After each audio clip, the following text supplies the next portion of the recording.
बहुत समय पहले की बात है। एक राज्य में एक प्रतापी राजा राज करता था। एक दिन उसके दरबार में एक विदेशी आगंतुक आया और उसने राजा को एक बहुत ही सुंदर पत्थर उपहार के रूप में दिया। राजा वो पत्थर देखकर बहुत खुश हुआ। उसने उस पत्थर से भगवान की एक सुंदर प्रतिमा बनाने का निर्णय लिया और कहा कि इस प्रतिमा को राज्य के मंदिर में स्थापित किया जाएगा। राजा ने यह कार्य अपने महामंत्री को सौंप दिया।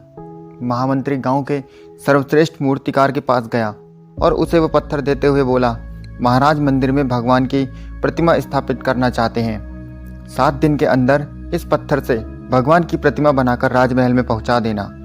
इसके लिए तुम्हें 50 स्वर्ण मुद्राएं दी जाएंगी। 50 स्वर्ण मुद्राओं की बात सुनकर वह मूर्तिकार बहुत खुश हो गया और महामंत्री के जाने के बाद उसने प्रतिमा के निर्माण का कार्य प्रारंभ करने के लिए औजार निकाल लिए।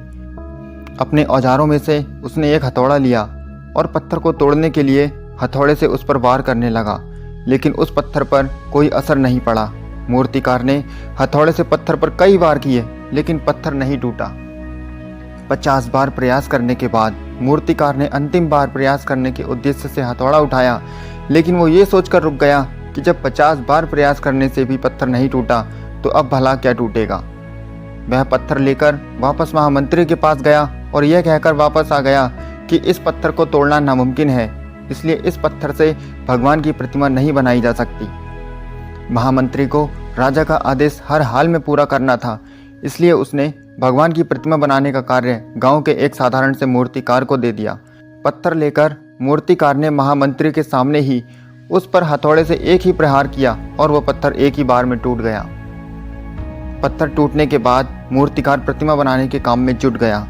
महामंत्री सोचने लगा कि काश पहले मूर्तिकार ने अगर एक अंतिम प्रयास और किया होता तो सफल हो गया होता और इन 50 स्वर्ण मुद्राओं का हकदार बन जाता। दोस्तों, हमारी लाइफ में भी इस तरह की बहुत समस्याएं आती हैं और हम प्रयास किए बिना ही हार मान लेते हैं। कई बार 1-2 प्रयास करने के बाद ही हम हार मान लेते हैं, जबकि हो सकता है कि कुछ और प्रयास करने के बाद वो काम पूरा हो जाता या उस समस्या का समाधान हो जाता। यदि जीवन में सफलता प्राप्त करनी है तो बार बार असफल होने के बाद भी हमें तब तक प्रयास करते रहना चाहिए जब तक हमें सफलता नहीं मिल जाती। क्या पता जिस प्रयास को करने से पहले हम अपने हाथ पीछे खींच लें वही हमारा अंतिम प्रयास हो और उसमें ही हमें सफलता प्राप्त हो जाए।